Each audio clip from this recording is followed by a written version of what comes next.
వస్తాడు ఏదో ఒకటి అంటాడు వెళ్తాడు రిపీట్, వస్తాడు ఏదో ఒకటి అంటాడు వెళ్తాడు రిపీట్ అని ఒక మీమ్ టెంప్లెట్ ఉంది సార్, ఒక తమిళ సినిమాది, సేమ్ అదే జరుగుతుంది. సో ఇవాళ పొద్దున 8 o'clock, I mean American time ప్రకారం చూసుకుంటే 8 o'clock ఒక అమెరికన్ పీపుల్ని అడ్రస్ చేస్తూ ఒక మీటింగ్ పెట్టాడు. అందులో ఏం చెప్పాడు సార్? నిన్న ఈస్టర్న్ టైం, అమెరికన్ టైం సాయంత్రం ఆయన అమెరికన్స్ని ఉద్దేశించి మాట్లాడారు. ఇది యుద్ధం ఉందని చెప్పాలండి. అంటే యుద్ధం మొదలైనప్పుడు ఆ ఫస్ట్ డేనే ఈ మాటలు రావాలండి, కానీ జరగలేదు ఆ రోజు. ఆయనకి ఎందుకో తెలియదు, బహుశా ఆయనకి యుద్ధం మీద కాన్ఫిడెన్స్ లేకుండొచ్చు. 32 రోజుల తర్వాత ఇప్పుడు ఆయనకు గుర్తొచ్చింది, I should address the American people అని చెప్పి ఒక పొలిటికల్ స్పీచ్ అని చెప్పొచ్చు ఇచ్చారు ఇవాళ. ఓకే, దాంట్లో కొత్తది ఏమైనా చెప్పారంటే ఒక్క మాట కూడా కొత్త లేదు దాంట్లో. అన్నీ ఎక్కడుందో అక్కడే మిగిలిపోయింది అనమాట. పాత స్క్రిప్ట్ డేట్ మార్చేసి అదే రిపీట్ చేసి సోషల్ మీడియా పోస్ట్ అన్ని కలుపుకొని స్పీచ్ ఇచ్చారు అంతే. అది చెప్పొచ్చు కావాలంటే. టెలిప్రాంప్టర్ చూసి మాట్లాడటం చాలా క్లియర్గా తెలుసు. అట్లా అంటే అది చాలామంది అమెరికన్ కామెంటేటర్స్ అదే అడిగారు, ఎవరు రాశాడు ఈ స్పీచ్ అని చెప్పేసి. ఎందుకంటే అబ్సల్యూట్ థర్డ్ రేట్ స్పీచ్ ఉండే. ఫస్ట్ ఒక 2-3 నిమిషాలు అమెరికన్ ఆర్మీ గురించి, దాని గురించి చాలా పెద్ద మాటలు. అది మొత్తం వాళ్ళు ఇరాన్ నేవీని ధ్వంసం చేశారు, ఎయిర్ ఫోర్స్ ధ్వంసం చేశారు, ఏం మిగలలేదు, వాళ్ళంతా అవుట్ ఫినిష్ అదేదని చెప్పారు. ఇది చెప్పుకుంటూ పోతే నేనే ఒక అమెరికన్ ప్రెసిడెంట్ కూడా చేయలేదు. ఒబామా చూడండి డబ్బులు ఇచ్చాడు ఇరాన్కి, ప్రైజ్గా ఇచ్చాడు. చెప్పట్లేదు ఏంటంటే అది ఇరాన్ వాళ్ళ డబ్బులే, అది ఒబామా వాళ్ళ పాకెట్ నుంచి అమెరికన్ ట్యాక్స్ పేయర్ నుంచి ఇవ్వలేదు. ఇరాన్ దగ్గర ఉన్న అమౌంట్, అమెరికన్ బ్యాంక్స్లో ఉన్న అమౌంట్ని వాళ్ళు సీజ్ చేసుకున్నారు ఆ న్యూక్లియర్ ప్రాబ్లం టైంలో, ఒబామా ఇష్యూ. తర్వాత వీళ్ళు ఒప్పందం పెట్టుకున్నప్పుడు దాని గురించి అప్పుడు ఒబామా ద అమౌంట్ రిటర్న్ చేశారు ఇరాన్కి. అది చెప్పరు ట్రంప్. కానీ ప్రతి అమెరికన్ ప్రెసిడెంట్, డెమోక్రాట్ అయినా రిపబ్లికన్ అయినా, ఆయన వాళ్ళని రెగ్యులర్గా తిడుతుంటారు. అంటే నోబడీ ఈజ్ గుడ్ ఇనఫ్, ఎవడు పనికిరాడు. బుష్ ఉండొచ్చు, క్లింటన్ ఉండొచ్చు, ఒబామా ఉండొచ్చు, బైడెన్ ఉండొచ్చు, ఎవరైనా ఉండొచ్చు. కానీ నేను దీనికన్నా ముందు వచ్చాను చూడండి, అప్పుడు నేను చాలా మంచి పని చేశాను, ఇప్పుడు దాని తర్వాత వీళ్ళు ఏం చేయలేదు అని ఒక సెల్ఫ్ ప్రైజింగ్ డబ్బా కొట్టుకుంటున్నాను. నార్సిసిస్ట్ అంటారు వాళ్ళు. ఇట్లాంటి మనిషి మళ్ళీ ఇవాళ పొద్దున, అంటే మన టైంకి పొద్దున, నేను కూడా పొద్దున 5 గంటలకు లేచి టైం ఎగ్జాక్ట్లీ నాకు కోఆర్డినేషన్ రాకపోతుంది. ఎందుకంటే కొన్ని ప్లేసెస్లో 8 PM అనగానే ఈటీ అనగానే ఇక్కడ 5:30 చెప్తుంది. మళ్ళీ ఆయన ఏమో 9 PMకి అడ్రస్ చేస్తారు, అప్పుడు ఇది 6:30 అవుతుంది. లాస్ట్లో పొద్దున మన దగ్గర 6:30కు అడ్రస్ మొదలు పెట్టారు. ఓకే, నాకైతే ఫస్ట్ 10 నిమిషాలు కాగా నాకు అర్థమయ్యాయి, ఫస్ట్ 2 నిమిషాలు కాగా నాకు అర్థమైపోయింది ఎక్కడికి వెళ్ళట్లేదు స్పీచ్ అని. చెప్పిన మాటే మళ్ళీ రిపీట్ చేశారు. మేము ఎందుకు వెళ్ళాం యుద్ధానికి, we didn't go for regime change. నేను స్టన్ అయిపోయాను, ఐ హియర్ ఇట్ కరెక్ట్లీ అని చెప్పి. తర్వాత నేను ట్రాన్స్క్రిప్ట్ డౌన్లోడ్ చేసి చెక్ చేశాను, అని అదే చెప్పాడు. మేము యుద్ధానికి వెళ్ళింది అక్కడ రెజీమ్ మార్చడానికి కాదు, కానీ మనం ఫస్ట్ 1 వీక్ ఈయన ఉన్నప్పుడు కూడా ప్రతిరోజు మాట్లాడుతుండే ఎయిర్ ఫోర్స్ 1లో, లేకుంటే వైట్ హౌస్ బయటనో, వైట్ హౌస్ లోపలనో, లేకుంటే ఎయిర్ ఫోర్స్ 1 ఎక్కే ముందు సైడ్లో నిలబడి ప్రెస్ వాళ్ళతో ఎప్పుడు రెజీమ్ చేంజ్ గురించే మాట్లాడుతుండే. నీకు గుర్తుంటుంది మహేష్, దాంట్లో క్లియర్గా చెప్పారు, నేనే ఇంటర్వ్యూ చేస్తాను, నెక్స్ట్ క్యాండిడేట్ ఎవడున్నాడో ఆ క్యాండిడేట్ నేనే ఇంటర్వ్యూ చేస్తాను, నేనే కూర్చోబెడతాను అక్కడ, వెనుజువేలా స్టైల్లో. ఇన్ఫాక్ట్ వాళ్ళకి పంపించిన కండిషన్స్ లిస్ట్లో కూడా ఇది ఒకటి ఇంక్లూడ్ అయింది కదా. సో చాలా మటుకు నేను ఐ విల్ డిసైడ్ అని చెప్పారు. ఇప్పుడు అంటున్నారు నేను అది చెప్పనే లేదే, రెజీమ్ చేంజ్ కాదు మన ఆబ్జెక్టివ్. సరే మీ ఆబ్జెక్టివ్ ఏముండే, ఎందుకు వెళ్ళారు యుద్ధానికి? మనం పాకిస్తాన్ వ్యతిరేకంగా ఆపరేషన్ సింధూర్ చేసినప్పుడు మనకు ఒక ఆబ్జెక్టివ్ ఉండే, ఏంటది? పాకిస్తాన్లో ఉన్న టెర్రర్ క్యాంప్స్ని కొట్టి వచ్చాడు అంతే. అక్కడ 9 మనకు షార్ట్ లిస్ట్ అయింది, 21 ఉండే, 9 షార్ట్ లిస్ట్ చేశారు, దాని నుంచి 8 మనం కొట్టాం. అయిపోయిందా? మనం ఫినిష్ చేసేసి 4 రోజుల తర్వాత దుకాణం బంద్ చేసేసాం మనం. ఇది అది కాదు. అక్కడ ఫస్ట్ మీరు అంటున్నారు నేను రెజ్యూమ్ చేంజ్కి వెళ్ళదు, ఏం చేయాలంటే 30 రోజుల ముందు వీడియో తీసుకొని ప్లే చేస్తే ప్రెసిడెంట్ ట్రంప్కి తెలిసిపోతుంది, అమెరికన్ ప్రజలు కూడా తెలిసిపోయింది ఇప్పుడు. రెండవది, న్యూక్లియర్ మెటీరియల్తో మనకు సంబంధమే లేదు ఇప్పుడు. అరే మీరు అదే చెప్పుకుంటే పోయారు కదా ఎన్ని రోజులు, మీద 400 కిలోలు యురేనియం ఉంది, దాంతో మిసైల్ 60% ఆటం బాంబ్ తయారు చేసుకుంటారు, దానికి వీళ్ళని పెట్టనీయకూడదు, అక్కడి నుంచి తీసుకెళ్ళిపోవాలి వాళ్ళు, I send a special team to extract it out అని చెప్పారు. ఇప్పుడు అంటున్నారు లేదు, అప్పుడు మీకు గుర్తుందా జూన్లో బాంబింగ్ చేశాం, దాంతో వీరు మొత్తం యురేనియం డిస్ట్రాయ్ అయిపోయింది, వాళ్ళు అందలేకపోతున్నారు వాళ్ళు దాన్ని. అట్లుంటే మీరు ఎట్లా చెప్పారు ఒక నెల ముందు దట్ వాళ్ళు 60% ప్యూరిటీ దాకా ప్రాసెస్ చేసుకున్నారు యురేనియం అని ఎట్లా చెప్పారు? వాళ్ళు అందులేకపోయిన యురేనియం ఎట్లా దొరికింది వాళ్ళకి? మీరు ఆ లాజిక్ మీద కదా మీ యుద్ధానికి వెళ్ళింది. అవును సార్. ఇజ్రాయెల్ కూడా అదే చెప్పారు. ఇన్ఫ్యాక్ట్ ఈ ప్రస్తుతం జరుగుతున్న జియో పాలిటిక్స్ గురించి ఏమాత్రం అవగాహన లేని వాళ్ళకి మన వీడియోస్ చూస్తే వాళ్ళకి ఫస్ట్ అర్థమయ్యేది కూడా అదే. ఎందుకంటే మనం కంటిన్యూస్గా ఒక 6 పార్ట్స్ చేసాము. అందులో ఫస్ట్ ఉన్నది యురేనియం. సో యురేనియం లేదంటున్నారు. అప్పుడే ధ్వంసం చేసేసాం. ఇప్పుడు తర్వాత కొట్టాము ఇప్పుడు కూడా రీసెంట్లీ. కానీ దాంతో అసలు యురేనియం వాళ్ళు ముట్టలేరు. వాళ్ళు ఎక్కడో లోపల దాచిపెట్టుకున్నారు. వీళ్ళు కూడా తెలియదు ఎక్కడని. ఆయన ఒకటే చెప్తున్నాడు, ఎక్కడో దాచిపెట్టుకున్నారు, వాళ్ళకి ఇంకా అందలేదు. యురేనియం డస్టే ఉంది అక్కడ అంతా అంటున్నారు. అదైపోయినాయి. 3వ పాయింట్, వాళ్ళ బ్యాలిస్టిక్ మిసైల్స్ని మేము మొత్తం ధ్వంసం చేశామని చెప్పాడు. దాని తర్వాత అంటున్నాడు వాళ్ళ ప్రొడక్షన్ కెపాసిటీని మేము అడ్డుకుంటాం, వాళ్ళు ప్రొడక్షన్ చేయకూడదు ఇప్పటి నుంచి అని. కానీ ఇవాళ పొద్దున కూడా ఇజ్రాయెల్ వ్యతిరేకంగా కొట్టారు, ఒక మిసైల్ కొట్టారు. 1 కాదు 6 కొట్టారు. ఇటు యుఏఈ మీద దాడి చేశారు, కువైత్ మీద దాడి చేశారు, ఇరాన్ చేసుకుంటే వెళ్తున్నారు. ఫ్రెష్గా నేను ఒక అప్డేట్ చూసాను సార్. అందులో ఒకటి సివేజ్ పైప్ని కొట్టారు అని చెప్పేసి మొత్తం మా మురుగునీరు అంతా బయటకు వచ్చేసింది అని చెప్పి. ఎక్కడ? ఇరానియన్స్ బ్లాస్ట్ చేసింది ఇజ్రాయెల్. ఓకే.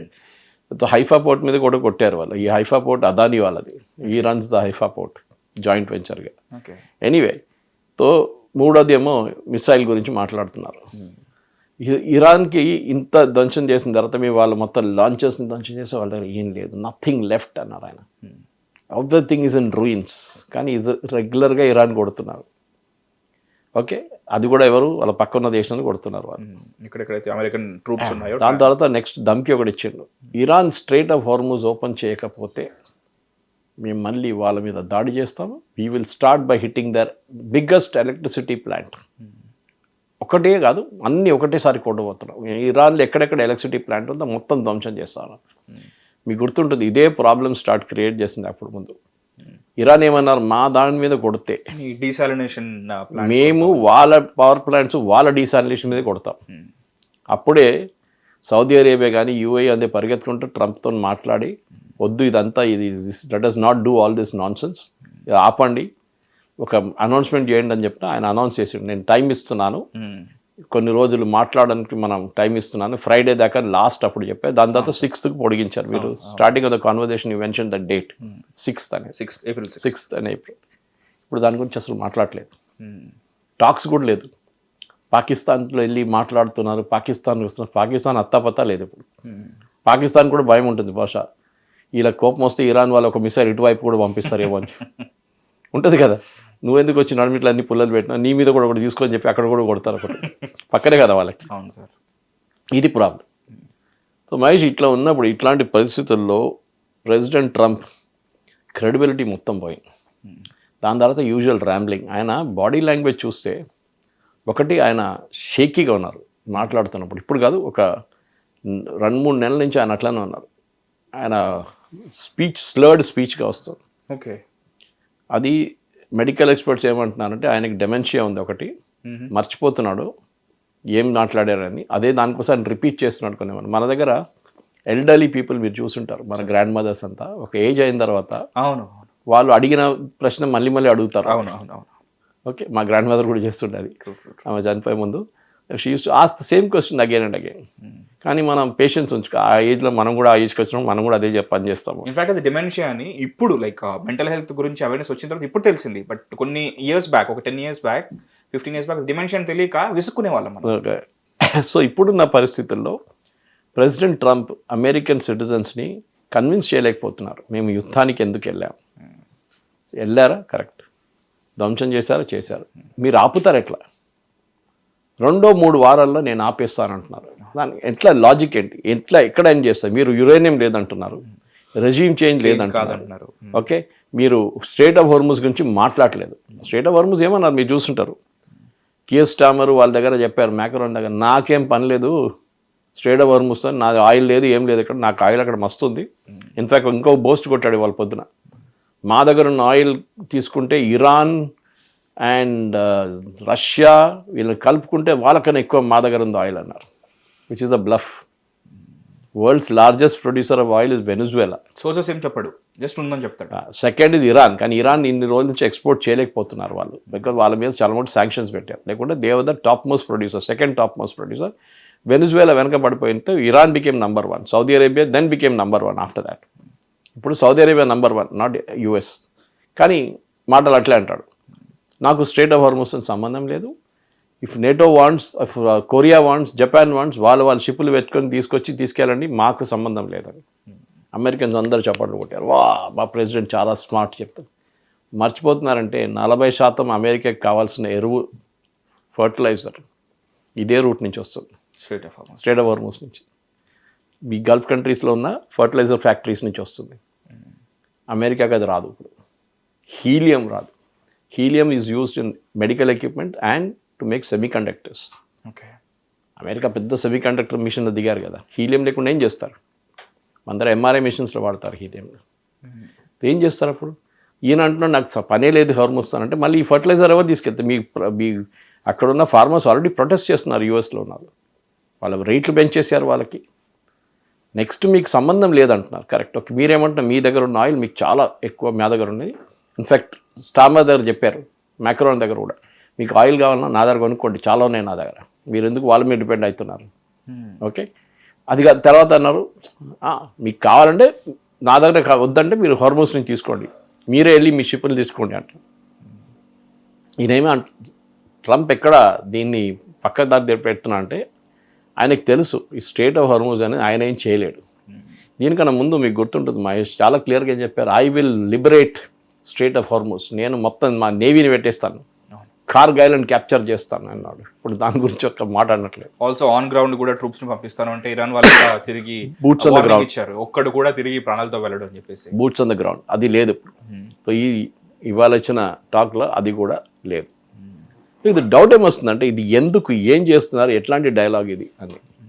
ఎందుకంటే అన్ని పాయింట్స్లో ఆయన ముందు చెప్పిన దాన్ని వ్యతిరేకంగా చెప్తున్నాడు ఇప్పుడు. ఓకే, ఈ యుద్ధం ఆపడం అనేది ఎవరి దగ్గర ఉంటుంది?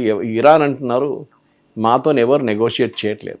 గుర్తుంటుంది, వారం ముందు నుంచి మొదలుపెట్టాడు, మేము మాట్లాడుతున్నాం, న్యూ ఇరానియన్ ప్రెసిడెంట్తో మాట్లాడుతున్నాను. సో నేను పొద్దునే వాళ్ళు ట్వీట్ చేశాను, ఈ న్యూ ఇరానియన్ ప్రెసిడెంట్ 2022 నుంచి ఉన్నాడు, పెసికిషాన్ ఆయన ఉన్నాడు ఆల్రెడీ. 2022 జూలైలో ఈ బికేమ్ ద ప్రెసిడెంట్. ఇప్పుడు న్యూగా ఎట్లా అయింది? ఇప్పుడు మన దగ్గర సబ్బులు, ఈ కొన్ని కొత్త కొత్త ప్రోడక్ట్స్ని లాంచ్ చేసేటప్పుడు న్యూ అని చెప్పి లాంచ్ చేస్తారు. ఇది బహుశా అట్లనే మనం లాంచ్ చేసిండో నాకు డౌట్ వస్తుంది. న్యూ ప్రెసిడెంట్ అంట. అక్కడే ఆయన మెంటల్ స్టేట్ మీకు తెలిసిపోతుంది. ఆయనకు తెలియదు దట్ ఈ ప్రెసిడెంట్ చాలా రోజుల నుంచి ఉన్నాడు ఇక్కడ, కొత్తోడు కాదు. ఏదో మీరు చంపిన తర్వాత ఇంకోటి వచ్చి కూర్చున్నాడు చైర్లో, ఆయన ఏం చేయలేదు, మీరు ఎవరు ముట్టలేదు ఆయన్ని. ప్రెసిడెంట్, ఫారిన్ మినిస్టర్ అండ్ వీళ్ళిద్దరు మెయిన్గా ఉన్నారు, స్పీకర్ ఆఫ్ ద హౌస్, ముగ్గురు ఇప్పుడు కూడా ఉన్నారు. ఎవరు ముట్టలేదు, వీళ్ళు ఎవరు చంపలేదు. ఎందుకంటే వాళ్ళు కూడా చంపేస్తే ఎవరితో మాట్లాడతారు, మీరు ఎవరు ఉండరు రేపు డిస్కస్ చేయడానికి. సో ఇది ప్రెసిడెంట్ ట్రంప్ది ప్రాబ్లం అనమాట మహేష్. ఇప్పుడు ఇక్కడి నుంచి యుద్ధం ముందుకు ఎక్కడ వెళ్తుందంటే, ప్రెసిడెంట్ ట్రంప్ ఏం చేయడు. ఇక్కడి నుంచి ముందుకు వెళ్తూ ప్రెసిడెంట్ ట్రంప్ ఇంకా ఏం చేయలేడు. Is handicap totally. ఇంకో మాట చెప్పాడు, మీకు గుర్తుంటుంది, నేటో నుంచి మేము బయటకు వచ్చేస్తాం, నేటో యూజ్లెస్ ఫెలోస్, మేము వాళ్ళ కోసం ఇంత సహాయం చేసాం వాళ్ళని, North Atlantic Treaty Organization, Canada, US plus చాలా మటుకు యూరోపియన్ కంట్రీస్ ఇంక్లూడింగ్ టర్కీ, ఇంత చేసాం మేము సహాయం, వాళ్ళు ఏం చేయట్లేదు మా కోసం అన్నారు. ఆఫ్ఘనిస్తాన్లో యూకే సోల్జర్స్, అప్పుడు నేటో ఫోర్స్తో వెళ్ళిన వాళ్ళు చాలామంది, డెన్మార్క్ నుంచి, యూకే నుంచి 450 మంది చనిపోయారు సోల్జర్స్. ఏం చేయలేదా వాళ్ళు? ఇది ఈ స్టేట్మెంట్ ఆయన ఒక 3 వారాల ముందు ఇచ్చినప్పుడు, అక్కడున్న చాలామంది చనిపోయిన వాళ్ళ యంగ్స్టర్స్, వాళ్ళ అమ్మగారు వాళ్ళు వచ్చి ముందుకు వచ్చి ట్రంప్ని విపరీతంగా తిట్టారు. వాళ్ళు అన్నారు, మా కొడుకులు చనిపోయినారు అక్కడ, యంగ్ 22-23 year olds, మీరు అంటున్నారు మేమేం చేయలేదు అంటున్నారా మిస్టర్ ట్రంప్ అని అడిగారు యూకేలో ఉన్న కొంతమంది మహిళలు. ఇది ప్రాబ్లం. ఆయనకు అది కూడా తెలియదు. బేసిక్స్ ఏంటంటే, నేటో నుంచి బయటికి రావాలంటే యుఎస్ కాంగ్రెస్ పాస్ చేసిన చట్టం ఇది. ఓకే, ఆ చట్టంని రివోక్ చేయాలంటే మీకు 2/3 మెజారిటీ కావాలి. అది వీళ్ళ దగ్గర లేదు. వీళ్ళ దగ్గర నేరో మెజారిటీ ఉంది, 3 సీట్లది. 2/3 అయితే మర్చిపోండి మీరు. తో నేటో నుంచి మీరు బయటికి రాలేరు. ఎస్, ఉంటూ అక్కడ పుల్లలు పెట్టవచ్చు వాళ్ళని. మీకు గుర్తుంది నేటో ప్రాబ్లం కూడా ఇప్పుడు ఆయన వచ్చినప్పటి నుంచి మొదలుపెట్టిండు, యుక్రెయిన్ వార్తో ముందు నేటో వాళ్ళ ఆయుధాలు యుక్రెయిన్కి అమ్ముతుండే, ఇప్పుడు కూడా చేస్తున్నారు వాళ్ళు. వాళ్ళ దగ్గర ఉన్న పాత ప్లేన్లన్నీ వాళ్ళకి ఇచ్చేసిండు, మొత్తం వేర్ హౌస్ అంతా క్లీనప్ చేసేసిండు వాళ్ళు. ఇది ట్రంప్ ఏమన్నాడు, మేము కూడా ఆయుధాలు అమ్ముతాం, కానీ మా ఆయుధాలకి రేట్ చాలా ఎక్కువ, we cannot give it as a grant, ఫ్రీగా ఇవ్వలేము, మేము లోన్గా ఇస్తాం, లోన్ డబ్బులు పెట్టి తీసుకోండి అని చెప్పారు యూక్రెయిన్ అన్నారు మాకొద్దు, మేము మా నేటో కంట్రీస్ నుంచి తీసుకుంటాం మిగతా వాళ్ళ దగ్గర. అది ట్రంప్కి పెద్ద ఒక ప్రాబ్లం, ఒక ఈగో ప్రాబ్లం లాగా అయిపోయింది. దానికోసం నేటో మీద అంత కోపం ఉంది ఆయనకి. నేటో వీళ్ళకి ఆలోచించండి, హైపోథెటికల్ సిచ్యువేషన్లో నేటో వచ్చి ట్రంప్తో సహా స్ట్రైట్ ఆఫ్ హార్మోజ్ ఓపెన్ చేయడానికి వెళ్తారు, వాళ్ళ నేవీ షిప్స్ని పంపిస్తారు, ఇరాన్ దాన్ని కొడతారు, అది షిప్ డ్యామేజ్ అవుతుంది, దాని తర్వాత కొంతమంది చనిపోతారు. దాంట్లో కియర్ స్టామర్ పొజిషన్ ఏముంటుంది అప్పుడు? రేపటి నుంచి ఇరాన్ ఏం చేస్తారు, ఎక్కడెక్కడ యూకే బేసెస్ ఉందో అక్కడ మిసైల్ కొట్టడం మొదలు పెడతారు, ఎక్కడెక్కడ యూకే అసెట్స్ ఉందో even with in the Gulf reason దాన్ని కొడతారు. ఫర్ ఎగ్జాంపుల్ మొన్న ఒక లిస్ట్ రిలీజ్ చేసింది వీళ్ళు, ఇరాన్. ఓకే, ఏం చెప్పారంటే ఈ అమెరికన్ కంపెనీస్ అన్నీ ఈ గల్ఫ్ ఏరియాలో ఉంది, వీళ్ళందరినీ మేము కొడతాం చెప్పి వాళ్ళు అమెజాన్ వెబ్ సర్వీసెస్ని కొట్టారు మొన్న బహ్రెయిన్లో. దానికన్నా ముందు యూఏఈలో కొట్టారు, అది ఒక 2 వారాల ముందు కొట్టారు, ఇది ఇప్పుడు నిన్న కొట్టారు. వాళ్ళు చూడండి, అమెరికన్ కంపెనీస్ ఎక్కడెక్కడ ఉన్నారో వాళ్ళని మేము కొడతామని చాలా క్లియర్గా చెప్తున్నారు. ఇది ప్రెసిడెంట్ ట్రంప్కి బుద్ధి రాలేదు ఇంకా. మీరు ఎంత డ్యామేజ్, మీరు మీ అమెరికన్ అసెట్స్ని ప్రొటెక్ట్ చేసుకుంటారు, ఎవరు ఆర్మీ, ఎయిర్ ఫోర్స్, నేవీ, వాళ్ళు చూసుకుంటారు వాళ్ళ బేసెస్, కానీ వీళ్ళని ఎవరు కాపాడతారు? అమెరికన్ కంపెనీస్ని. వాళ్ళు ఎంతమంది సెక్యూరిటీని పెట్టుకుంటారు, మిసైల్ పెట్టుకుంటారా వాళ్ళు మిసైల్ క్యాప్చర్ చేయడానికి, ఇంకేదైనా యాంటీ ఎయిర్క్రాఫ్ట్ గన్స్ పెట్టుకుంటారా? వాళ్ళు చేయలేరు, దే ఆర్ బిజినెస్ కంపెనీ. వాళ్ళ మీద దాడి ఇప్పుడు జరుగుతుంది. ఇన్ఫ్యాక్ట్ ఇవాళ పొద్దున అమెరికన్ ఎంబసీ బగ్దాద్లో ఒక ఒఫీషియల్ స్టేట్మెంట్ ఇష్యూ చేశారు. ఏంటంటే అమెరికన్ సిటిజన్స్ ఇరాక్లోని ఎవరెవరు ఉన్నారో అందరూ ఇక్కడ నుంచి వెళ్ళిపోండి. ఓకే, ఇప్పుడు కొత్త ఈ యుద్ధం ఇరాక్కి మారిపోయింది. ఇప్పుడు ఇరాక్లో ఉన్న ఐసిస్ కానీ, అక్కడున్న అల్ఖైదా కానీ, అక్కడున్న మిగతా రెబెల్ గ్రూప్స్ అందరూ కలిసి ఈ అమెరికా మీద దాడి చేస్తున్నారు. అక్కడ బేసెస్ ఉన్నాయి ఇరాక్లో, వాళ్ళ ఒఫీషియల్ గవర్నమెంట్కి పవర్ ఎక్కువ లేదు, సో వాళ్ళ మీద దాడి చేస్తున్నారు. సో అక్కడ ఇరాక్లో ఇప్పుడు నెక్స్ట్ సెషన్ ఇప్పుడు చూడండి, ఇరాక్ గవర్నమెంట్ పడిపోతే కూడా I will not be surprised, ఎందుకంటే నడిపిస్తున్నది యూఎస్. అక్కడ ఓకే, ప్రాక్సీ. ఎందుకు ఇరాక్కి వెళ్ళారు? ఆయిల్ కోసం వెళ్ళారు. ఇరాకీ ఆయిల్ అంతా అమెరికా తీసుకెళ్ళిపోతున్నారు. ఈ ట్రంప్ అంటున్నాడు కదా, నా దగ్గర ఫుల్ ఆయిల్ ఉందని, అది ఇరాకీ ఆయిల్, వాళ్ళ సోర్సే. అటు వెనుజువేలా నుంచి ఆయిల్ తీసుకెళ్ళిపోతున్నాడు. సో వాళ్ళు డిగ్ చేసే షేల్ ఆయిల్ ఒకటే కాదు, మిగతా ఆయిల్ కూడా వస్తున్నాయి వాళ్ళకి. ఆయన ఎక్కడెక్కడ వెళ్తాడు, ఎందుకు వెళ్తాడు అంటే ఆయిల్ కావాలి, ఎక్కడ ఆయిల్ ఉందో అక్కడికి వెళ్తాడు. ఆఫ్రికాకి వెళ్ళాడు, ఓకే, సౌత్ ఆఫ్రికా కానీ ల్యాండ్ లాక్ కంట్రీస్కి అసలు వెళ్ళాడు, ఎందుకు వాళ్ళ దగ్గర ఏముంది, వాళ్ళ దగ్గర వేరే మినరల్స్ అండ్ డైమండ్స్ ఉంటాయి, అది ఉంటుంది సెపరేట్. కానీ నాకు ఇప్పుడు ఆయిల్ కావాలి. మీరు మంచి గుర్తు చేశారు, రేర్ ఎర్త్స్ చెప్పారు మీరు. ఇప్పుడు ఈ రేర్ ఎర్త్స్ కూడా ఈ స్ట్రైట్ ఆఫ్ హార్మోస్ నుంచి వస్తుంది బయటికి, ఆమె అక్కడ ఇంటీరియర్స్ నుంచి వస్తుంది, సౌదీ అరేబియా కానీ, ఇటువైపు ఇరాన్ నుంచి, ఇంకా అటువైపు అజర్బైజాన్ నుంచి వస్తుంది, ఆర్మీనియా, అజర్బైజాన్ ఉన్నాయి చూడండి, అది ఎక్స్ రష్యన్ ప్రావిన్సెస్, అక్కడ నుంచి బై ల్యాండ్ రూట్ వస్తుంది, అది మళ్ళీ స్ట్రైట్ ఆఫ్ హార్మోస్కి వస్తుంది, పర్షియన్ గల్ఫ్ వచ్చి అక్కడ నుంచి స్ట్రైట్ ఆఫ్ హార్మోస్కి వస్తుంది. ఇన్ఫ్యాక్ట్ ఇరాన్ చాలా క్లియర్గా నిన్న రాత్రి ఇరానియన్ ఫారెన్ మినిస్టర్ అల్ జజీరాతో ఒక ఇంటర్వ్యూలో చాలా క్లియర్గా చెప్పారు మాట. స్ట్రైట్ ఆఫ్ హార్మోజ్ అనేది అర్థం చేసుకోండి, మొదలవుతుంది పర్షియన్ గల్ఫ్ నుంచి, పర్షియన్ గల్ఫ్ నుంచి వచ్చి నారో అయిపోతుంది దుబాయ్ దగ్గర, దాని తర్వాత ఇరాన్, ఒమాన్ పక్క నుంచి గల్ఫ్ ఆఫ్ ఒమాన్కి వెళ్ళిపోతుంది. At the narrowest point it is 32 kilometers wide. దానిలో మనం డిస్కస్ చేసాము, షిప్లు ఇట్లా పోతుంది, షిప్ ఇట్లా పోతుంది, ఓ రోజుకి 100 షిప్లు పోతాయి, అంటే 50 ఇన్ 50 అవుట్. ఓకే, ఇప్పుడు ఇరాన్ ఏమంటున్నారు, మా territorial waters, Oman territorial waters కలుపుకుంటే మా దగ్గర ఉంది కంట్రోల్ దాని మీద, సో మా టెరిటరీ నుంచి మీరు వెళ్తున్నారు. ఎంటైర్ పర్షియన్ గల్ఫ్ మాదని చెప్పట్లేదు, కానీ స్ట్రైట్ ఆఫ్ హార్మోస్లో ఇటువైపు మేమున్నాం, అటువైపు ఒమాన్ ఉన్నారు, ఇది మొత్తం మా టెరిటోరియల్ వాటర్స్. మీరు ఎట్లా అడుగుతారు, మీరెట్లా చెప్తారు మీదని చెప్పేసి అని అడుగుతున్నారు. ఒమాన్ లేదు, ఇరాన్, ఒమాన్ మాట్లాడలేదు ఎక్కువ.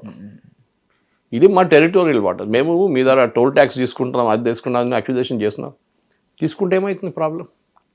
ఒకటి వీరు ఎందుకు అంటున్నారంటే ఈ డబ్బులు $2 million అంటున్నారు ఒక్కొక్క షిప్కి, తెలియదు నిజం ఉందో కాదంటే. దాంట్లో ఈ $2 million ఎందుకు పే చేయాలంటే మా దగ్గర మొత్తం మా ఇన్ఫ్రాస్ట్రక్చర్ అంతా ధ్వంసం చేశారు, బిల్డింగ్లు అన్నీ కొట్టుపడేశారు, పోలీస్ స్టేషన్ డిస్ట్రాయ్ చేశారు, మా కమాండ్ సెంటర్స్ మొత్తం పోయింది, మాకు దానికి డబ్బులు కావాలి. In fact that is one of the conditions. Okay, repatriation of cost. అవును, లాస్ట్ టైం కూడా 5 పాయింట్లలో ఇరాన్ ఇచ్చిన పాయింట్లో ఒకటి అది. ఒకటి యుద్ధం ఆపాలి, మా మీద బాంబింగ్ చేయకూడదు. ఎంత లాస్ అయిందో దాన్ని మళ్ళీ మీరు తిరిగి అది ఎప్పుడు వచ్చారు, అమెరికా ఎప్పుడు ఇయ్యరు. సో వైలెన్స్ చెప్తున్నారు, మీరు ఇయ్యరు కదా, మేము ఇక్కడ నుంచి కలెక్ట్ చేసుకుంటాం. సింపుల్. సో వాళ్ళ లాజిక్ అదని చెప్పిన పవన్, ఇది సారీ మహేష్ పవన్ అని వస్తుంది మళ్ళీ. వాళ్ళ లాజిక్ అర్థం చేసుకోవాలి మహేష్. ఏంటంటే ఇక్కడ కొట్టేటప్పుడు వాళ్ళు చాలా క్లియర్గా కొడుతున్నారు ఇరాన్. ఏదో పిచ్చోన్ చేతిలో రాయిలా కాదు, వాళ్ళు చాలా ప్రిసైజ్గా కొడుతున్నారు. సో మీరు చూడండి, ఇవాళ పొద్దున హైఫా మీద అటాక్ చేయాలంటే హైఫా పోర్ట్ని ఎగ్జాక్ట్లీ కొట్టారు వాళ్ళు. నిన్న కువైట్లో ఉన్న ఎయిర్పోర్ట్ దగ్గర ఉన్న ఒక ఆయిల్ ట్యాంక్ మీద కొట్టారు వాళ్ళు. వాళ్ళు కువైత్ ఎయిర్పోర్ట్ కొట్టలేదు, వాళ్ళకి తెలుసు డ్యామేజ్ ఎంత అవుతుందని. ఇక్కడ వాళ్ళు ఆపరేషన్స్ ఆపేశారు దాంట్లో. వాళ్ళు ఇటువైపు సౌదీ అరేబియా మీద దాడి బంద్ చేశారు. ఇప్పుడు కొన్ని రోజులు సౌదీ అరేబియా అటాక్ చేయట్లేదు, వాళ్ళు యుఏఈ అటాక్ చేస్తున్నారు. ఓకే ఓకే, ఏదో పెద్ద కోపం ఉన్నట్టు చేస్తున్నారు. ఎందుకంటే వీళ్ళందరి దగ్గర బేసెస్ ఉన్నాయి. వీళ్ళందరూ మహాత్మాలు కాదు, మహాత్మా గాంధీ కాదు, వీళ్ళందరి దగ్గర యూఎస్ బేసెస్ ఉన్నాయి. వాళ్ళు యూఎస్ బేసెస్ ఎందుకు పెట్టుకున్నారో మనం బహుశా ఎక్స్ప్లెయిన్ చేశాను. అవును సార్, లాస్ట్ వీడియోలో వీళ్ళని ప్రొటెక్ట్ చేయడం, ప్రొటెక్ట్ చేస్తామని చెప్పేసి. సో అది ఒక సుపారీ, మనం ఏం చెప్తా, హఫ్తా లాగా ప్రొటెక్షన్ మనీ మామూలు. కానీ అదే ఎఫెక్ట్ అయ్యింది. అసలు ట్రంప్ ఏం మాట్లాడలేదు, నో హెల్ప్ ఇస్ కమింగ్. ఇప్పుడు అమెరికన్ కంపెనీస్ లో ఒకటైనా అమెజాన్ కూడా కొట్టారు. సో వీళ్ళేమంటున్నారంటే అవి కువైత్ కానీ బహ్రెయిన్ కానీ ఇలాంటి చిన్న దేశాలు ఏమంటుందంటే, మేము మా బేస్ మీకు ఎందుకు ఇచ్చాం, మమ్మల్ని కాపాడుకోవడానికి.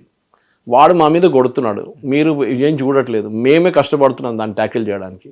లిమిటెడ్ ట్రైనింగ్ ఉంది మాకు, దాన్ని బట్టి మేము ఆ మిసైల్స్ని ఆపుకుంటున్నాం. ఎవరు అమ్ముతున్నారు మాకు ఇది కౌంటర్ చేయడం మిసైల్ పేట్రియట్? మీరే అమ్ముతున్నారు. అంటే అక్కడ కూడా మీరు లాభం, మీకు మిసైల్స్ కూడా మీరు డబ్బులు సంపాదించుకుంటున్నారు. అటువైపు నుంచి ఇరాన్ కొడుతున్నారు మా మీద, మీరు ఆపట్లేదు. మీరు వాళ్ళ లాంచ్ ప్యాడ్స్ని డిస్ట్రాయ్ చేశారంటారు, మళ్ళీ వాళ్ళు ఇప్పుడు కూడా ఎట్లా కొడుతున్నారని వీళ్ళు అడుగుతున్నారు. ఇది ప్రశ్న Mahesh. And the whole world media is like watching. అన్ని ట్రాన్స్పరెంట్ గా ఉన్నాయి, అయినా కూడా is like bluffing. That's what I'm saying. ఇవాళ పొద్దున ఇచ్చిన స్పీచ్ చాలా థ్రెడ్ బేర్గా చాలా అమెరికన్ ఛానల్స్ దాన్ని అనలైజ్ చేశారు. నేను దీనికి నేను ముందుకెళ్ళిన స్టూడియోస్లో కూర్చొని ఆ వీడియోలు విన్నాను నేను చాలా మటుకు. సో చాలా క్లారిటీ ఏముందంటే, ప్రెసిడెంట్ ట్రంప్ చెప్పిన దాంట్లో అసలు ఒక్క కొత్త మాట కూడా ఆయన చెప్పలేదు. ఆయన ఎట్లా మాట్లాడుతున్నారంటే, యుద్ధం ఇప్పుడు మొదలవుతుంది రేపు పొద్దున్న నుంచి. ఓకే, ఆ మొదలైంది, నేను మీకు ఒక అప్డేట్ ఇస్తున్నానని చెప్పి ఇస్తున్నాను అనమాట 32 రోజుల తర్వాత. ఇది ప్రాబ్లం. దొంగలు పడ్డ 6 నెలలకి కుక్కలు మురిగి అనేది అంటారు కదా సార్, అదే సేమ్ థింగ్. సో ఇది అమెరికన్ ప్రజలకి పడట్లేదు. ఆయన ఏమంటున్నారంటే, ఇన్ఫ్లేషన్ లేదు, అందరికీ తెలుసు inflation is highest in US నా. ఫ్యూయల్ గురించి మాట్లాడలేదు, ఎందుకంటే వాళ్ళు కొడతారు. వాళ్ళు fuel is selling at $4 gallon, 3.5 litres. Diesel $5 per gallon, 3.5 litres. 2 ఉండే, 2 and 3 ఉండే, $2 పెట్రోల్ గ్యాస్, ఇది $3 డీజిల్ ఉండే, డబుల్ అయింది. సో డబుల్ అయిపోయింది. సో కాస్ట్ ఎవరు తీసుకుంటారు? ఫర్ ఎగ్జాంపుల్ డీజిల్ ఎక్కడ పోతుంది? ట్రక్ వాళ్ళు ఎక్స్ట్రా ఛార్జ్ చేస్తారు. సో ప్రోడక్ట్స్ మీ దగ్గరకు వచ్చేటప్పుడు మళ్ళీ ఎక్స్పెన్సివ్ అయిపోతుంది. మళ్ళీ బ్రేకింగ్ ఇట్ డౌన్, మళ్ళీ క్యాస్కేడింగ్ ఎఫెక్ట్, అది ఫైనల్ కన్స్యూమర్ మీద పడుతుంది. ఆల్రెడీ టారిఫ్తో వస్తున్నారు అందరు. అక్కడ పర్ అమెరికన్ ఫ్యామిలీ $1,700 ఎక్స్ట్రా కడుతున్నారు ప్రతి సంవత్సరం ఈ టారిఫ్లతో. ఏమనంటే నేనే టారిఫ్ పెట్టాను, వాళ్ళందరూ చూడండి బయట నుంచి వచ్చి టారిఫ్ కడుతున్నారు. కాదు, అమెరికన్ ప్రజలు కడుతున్నారు టారిఫ్. చాలా అటువైపు నుంచి ఇటువైపు నుంచి ట్రంప్ అప్రూవల్ రేటింగ్స్ ఇప్పుడు 32% పడిపోయింది. ఈ 32% మోస్ట్లీ ఈ మ్యాగా క్రౌడ్ ఉంటుంది వాళ్ళది, అది కాకుండా రిపబ్లికన్స్. నార్మల్ ప్రజలు, అక్కడ ఉన్న ప్రజలు ట్రంప్కి రేపు ఒక ఎలక్షన్ పెడితే ఓడిపోతాడు. వస్తుంది ఇప్పుడు మిడ్ టర్మ్ పోల్స్ వస్తుంది నవంబర్లో. ఓకే, మిడ్ టర్మ్ పోల్స్లోనే ట్రంప్కి చాలా పెద్ద ఒక బ్లో రాబోతుంది. దానికోసం ఆయన ఒక అడ్వాన్స్ యాంటిసిపేటరీ బెయిల్ తీసుకున్నారు. నేను యుద్ధం ఆపుతాను, 2 వారాలు టైం కావాలి నాకు అని. ఏం చేస్తారంటే, మేము మొత్తం వాళ్ళ మీద ధ్వంసం చేసేస్తాం. మీరే అన్నారు state of Hormuz is not my job అని చెప్పినాడు. మళ్ళీ మీరు స్టేట్ ఆఫ్ హార్మోస్ మీద ఎందుకు పడ్డారు? That is the question. State of Hormuz మీరు అన్నారు నాకు రెస్పాన్సిబిలిటీ లేదు, మీరే మొదలు పెట్టారు కదా నాయన. ఈ యుద్ధం మీరు మొదలుపెట్టి మీరు చేసిన దానికే స్టేట్ ఆఫ్ హార్మోస్ బంద్ అయింది, లేకుంటే అది ఓపెన్ ఉండే ఎప్పుడే. You have created a problem, now you are running away from the problem. మీరు ఆ ప్రాబ్లమ్ సార్ట్ అవుట్ చేసేళ్ళండి.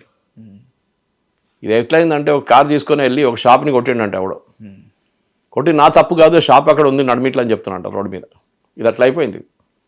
మీరు దానికి కాంపన్సేషన్ ఇవ్వడమో, వాళ్ళకి ఏదైనా ట్రీట్మెంట్ చేపించడమో ఇంకే కాకుండా అది రోడ్డు మీద ఉంది దుకాణం అని చెప్పి కొట్టేస్తారు. ఇది అదే సంగతి. ఇది ఒక తప్పు జరిగితే దాన్ని కవర్ చేసుకోవాల్సింది పోయి దాన్ని ఇంకా పెద్దగా చేస్తున్నాడు. ఫస్ట్ పెద్ద చేయడం పోనీయండి, నాకు దాంతో సంబంధమే లేదంటున్నాడు. ద క్రైసిస్ క్రియేట్ చేసింది మీరు. యుద్ధం లేకపోతే ఆ టైం అక్కడ స్ట్రైట్ ఆఫ్ హార్మూజ్ ఏ ప్రాబ్లం ఉండదు. ఆయిల్ ప్రైసెస్ $60-70 తిరుగుతుండవు. ఇప్పుడు ఆయిల్ ప్రైసెస్ 110 అయింది.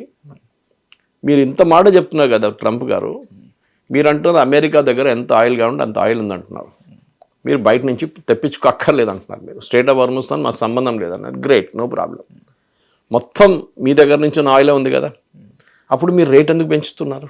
True, very common and clear question అది. అదే అక్కడ ప్రజలు అడుగుతున్నారు. ఎందుకంటే అమెరికన్ ఆయిల్ కంపెనీస్ పెద్ద పెద్ద షెవ్రాన్ కానీ, ఎక్సన్ మొబైల్, చాలా కంపెనీస్ వీళ్ళు బిలియన్స్లో డొనేట్ చేస్తారు ఎలక్షన్స్కి. ఇద్దరికి ఇస్తారు, డెమోక్రాట్కి ఇస్తారు, రిపబ్లికన్స్ ఇస్తారు. దాని గురించి ఇద్దరు మాట్లాడలేదు. చూడండి, even Democrats are not speaking anything about it. వీళ్ళకి ఫండింగ్ అక్కడి నుంచి వస్తుంది మేజర్గా. Sir Zohran Mamdani is sir Democratic. Okay, so వీళ్ళు డొనేషన్ చేస్తారు కదా వాళ్ళకి. సో దానికోసం సో వీళ్ళు రేట్లు పెంచుకున్నారు. వీరేమంటారు, ఇంటర్నేషనల్ లెవెల్లో బ్యారెల్ 110 అయింది, సో మేము కూడా 110 ఛార్జ్ చేస్తామండి. ఎందుకండి?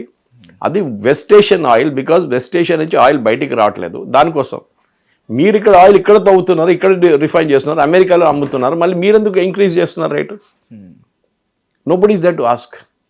ఇది ఎవరికి లేదు. ట్రంప్ ఫ్రెండ్స్ ఉన్నారు చాలా మంది దీంట్లో బిజినెస్లో ఉంటారు.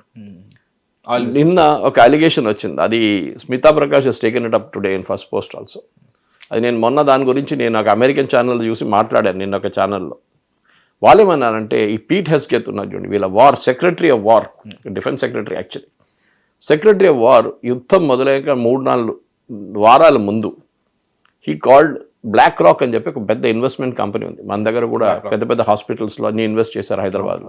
ఇన్ఫాక్ట్ ఒక 3 years చేస్తే ఫస్ట్ లైక్ టాప్ కంపెనీ అదే ఉంటుంది. BlackRock is big investment. వాళ్ళని పిలిచేమన్నారంటే, మీరు డిఫెన్స్ మ్యానుఫ్యాక్చరింగ్ మీద పెట్టుబడి పెట్టండి ఎక్కువ. ఇక్కడ ఉన్న డిఫెన్స్ మ్యానుఫ్యాక్చరింగ్ కంపెనీస్ అమెరికాలో ఉన్నారు కదా, వాళ్ళకు కొంచెం బిలియన్స్ పెట్టండి, పెద్ద ఆర్డర్ రావబోతుంది అన్నారు.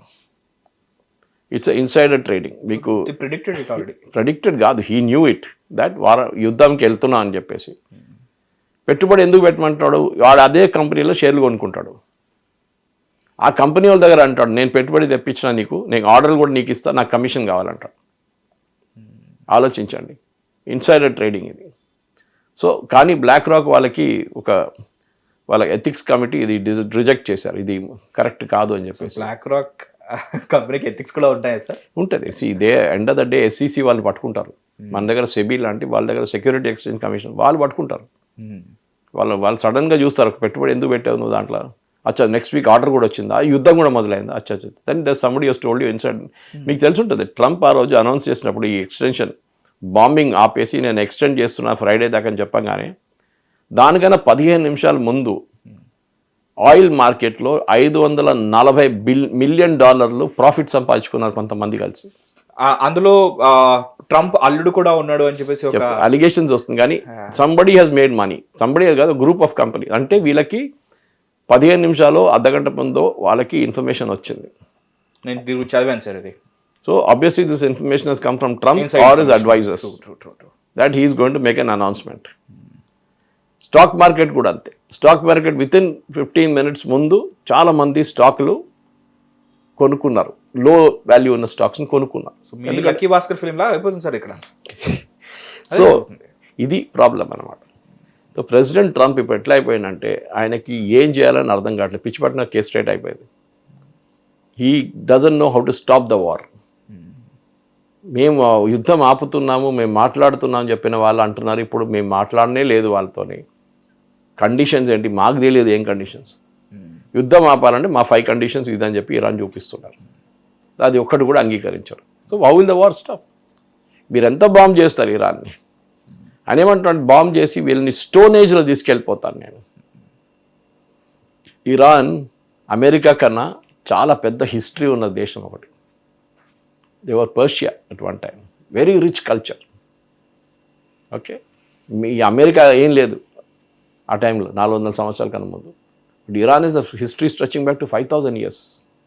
మేము వాళ్ళని స్టోన్ ఏజ్లో తీసుకెళ్తాం అంటే వాళ్ళ ప్రజల గురించి చెప్తున్నాడు.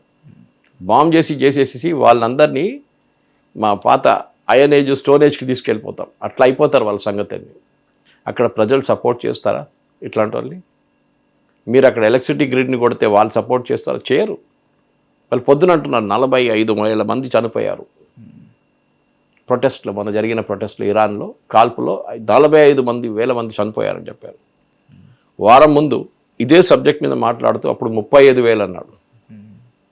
వారం లోపల 10,000 మంది ఎక్కువైనాయి అని, నంబర్లు ఎక్కువైపోయినాయి, ఎక్కిచ్చేసారు నంబర్లు. So that shows that he doesn't have the stability. ఒకరోజు ఒకట, నెక్స్ట్ డే ఇంకోటి. అదే సెంటెన్స్లో ఇక్కడ ఎస్ అంటాడు, అక్కడ నో అంటాడు. సో అమెరికన్ సిటిజన్స్ ఇప్పుడు చాలా మటుకు వరీడ్గా ఉన్నారు. ఇట్లాంటి ప్రెసిడెంట్ దగ్గర న్యూక్లియర్ బటన్ ఉంది, ఈడెప్పుడు ప్రెస్ చేస్తాడో మాకు తెలియదు. అక్కడ కిమ్ జాంగ్ ఉన్ అని ఒకడు ఉన్నాడు, అట్లనే మా దగ్గర ఒక ట్రంప్ అని తయారైండు. ప్రపంచంలో ప్రతి కోణంలో ఒకడు ఉన్నాడు సార్. ఇక్కడ వీలుడో, రష్యాలో వాళ్ళుడో, ఇక్కడ వీలుడో. ఈ Russia and all still it is sensible. మన దగ్గర న్యూక్లియర్ కమాండ్ అనేది మోదీ గారు ప్రెస్ చేస్తే కాదు, అది కంప్లీట్ కమాండ్ ఉంది దానికి. Complete defence chief of staff నుంచి, డిఫెన్స్ మినిస్టర్ నుంచి అందరూ ఇన్వాల్వ్డ్ ఉంటారు డిసిషన్లో. అది ఇక్కడ కూడా ట్రంప్ ప్రెస్ చేయడం అని కాదు, కానీ అట్లాంటి నిర్ణయాలు తీసుకుంటున్నారు ఆయన. మీరు బాంబింగ్ చేసి ఇరాన్ని ధ్వంసం చేస్తే అక్కడున్న ప్రజలు మిమ్మల్ని మర్చిపోరు. ఏదో ఒక రోజు మిమ్మల్ని కొడతారు. ఈవెన్ నార్మల్ నాన్ ఇన్వాల్వ్డ్ ఉన్న ఇరానియన్ కూడా, పొలిటిక్స్తో ఏ సంబంధం లేదు ఇరానియన్తో, అక్కడున్న రెజీమ్ని అసలు వాళ్ళకి నచ్చదు, అట్లాంటి వాళ్ళు కూడా వాళ్ళని సపోర్ట్ చేసి ఇప్పుడున్న రెజీమ్ని సపోర్ట్ చేస్తారు. ఎందుకంటే మీరు వాళ్ళ మీద బాంబింగ్ చేస్తున్నారు, వాళ్ళ ఇన్ఫ్రాస్ట్రక్చర్ మీద కొడతా అంటున్నారు, వాళ్ళ డీసాలినేషన్ ప్లాంట్ మీద కొడుతున్నా అంటారు. ఇరాన్ అన్నారు కదా, మీరు కొట్టండి, మేము కూడా వాళ్ళ డీసాలినేషన్ ప్లాంట్ మీద కొడతాం. Khattar depends 100% on desalination water. వీళ్ళందరి దగ్గర 10 రోజులు 15 రోజులు స్టాక్ ఉంటుంది. దాని తర్వాత ఏం చేస్తారు? అందరూ వలస వెళ్ళిపోతారు, పారిపోతారు అక్కడ నుంచి. It's desert, it was a desert before. ఈ నీళ్ళు పెట్టుకునే కదా వీళ్ళంతా పెద్ద పెద్ద బిల్డింగ్లను తయారు చేసింది. లాస్ట్ టైం కూడా మాట్లాడడం సార్, సర్వైవల్ లేకపోతే సర్వీస్ ఏం చేస్తారు అని చెప్పేసి. So it's going to be big affair. ఎందుకంటే మన దగ్గర ఉన్న చాలామంది, లక్షలాది మంది గల్ఫ్లో పనిచేస్తారు. వాళ్ళ సంగతి ఏంటో ఆలోచించండి ఒకసారి. అక్కడ ఉన్న కంపెనీల మీద దాడి జరుగుతుంది, కంపెనీలు మూతపడుతుంది, కాలమటుకు ఎంప్లాయీస్ పారిపోయారు అక్కడి నుంచి. ఇదన్నీ ఉన్నప్పుడు, స్టెబిలిటీ లేనప్పుడు ఈ యుద్ధం ఎందుకు జరిగింది? ట్రంప్ అంటే యురేనియం అన్నాడు ఫస్ట్, ఇప్పుడు యురేనియం లేదు. ఓకే, రెజ్యూమ్ చేంజ్ అన్నప్పుడు రెజ్యూమ్ చేంజ్ లేదు. మొత్తం he's turned upside down అన్న. Sir I'm curious to know about this person sir. వాళ్ళు ఐ మీన్ అమెరికన్స్ మేమే ఇంటర్వ్యూ చేస్తాం ఒక పర్సన్ అని చెప్పేసి అన్నారు కదా sir. Who could it be and తను ఇప్పుడు ప్రజెంట్ ఇరాన్లో ఉన్నారా? అట్లాగా this is a typical psychological game Mahesh. Okay, ఇప్పుడు ఈ రూమ్లో 5 మంది ఉన్నారు, వీళ్ళందరూ top leadership, Iranian leadership. Trump ఒక స్టేట్మెంట్ ఇస్తాడు, నేను వాళ్ళ 5గురిలో కొంతను మాట్లాడుతున్నాను రెగ్యులర్గా, కానీ నేను వాని పేరు చెప్పాను, పేరు చెప్తే వాడిని చంపేస్తారని already he gave a statement like that. Okay, ఇప్పుడు 5గురు ఒక మీటింగ్లో కూర్చున్నప్పుడు వీడు అంటాడు, పక్క నుంచి చూసి అంటే వీడేనా ట్రంప్తో మాట్లాడుతున్నాడు, అచ్చా వీడిని చూసుకోవాలి, వాని గురించి సస్పెక్ట్ చేస్తాడు. So it becomes a psychological game. వీళ్ళు సీక్రెట్ ఏమైనా డిస్కస్ చేయాలంటే డిస్కస్ చేయరు. వీళ్ళకి భయం ఏంటంటే ట్రంప్కి వెళ్ళి చెప్తాడేమో వీడు, ఈ రూమ్లో ఎవడో ఒకడు ఉన్నాడు దాంట్లో. ఇది problem. So Trump is playing psychological game, ఎవరితో మాట్లాడలేదు. ఇన్ఫ్యాక్ట్ చాలా మంచి ఒక మన స్వామి ఉన్నాడు కదా, Nithyananda Swami, the me in me is talking to me, ఇది ట్రంప్. ఇన్ఫ్యాక్ట్ దాని తర్వాత చాలా మీమ్స్ వచ్చినాయి. ఈయన ట్రంప్ ఆయన ఒక సైకాట్రిస్ట్తో కూర్చొని మాట్లాడుతున్నాడు. ఓకే, సైకాట్రిస్ట్ హాస్పిటల్లో యూనిఫామ్ వేసుకొని ట్రంప్ కూర్చున్నాడు, హాస్పిటల్ యూనిఫామ్ వేసుకొని. సైకాట్రిస్ట్ ట్రంప్ దగ్గర అడుగుతున్నాడు, ఈ రూమ్లో మన ఇద్దరు పాటు ఎంతమంది ఇరానియన్స్ ఉన్నారు అని అడుగుతున్నాడు. సో ఆ సైకాలజీకి వచ్చేసరి ఈయన ఎక్కడ చూస్తే ఈయనకి ఇట్స్ హ్యావింగ్ ఎ మేజర్